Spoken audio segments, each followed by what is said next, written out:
আমাদেরকে একটি মূলা ঝুলিয়েছিল, যে কওমি মাদ্রাসার সনদের স্বীকৃতি দিয়েছিল।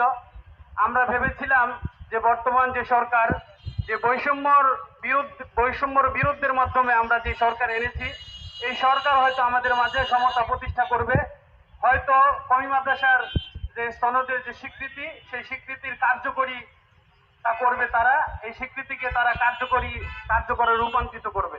কিন্তু অতীব দুঃখের বিষয়, আমাদের যে ফ্যাসিস্ট হাসিনা সরকার যে মূলা ঝুলিয়েছিল, সেই মূলা ঝুলানোই আছে।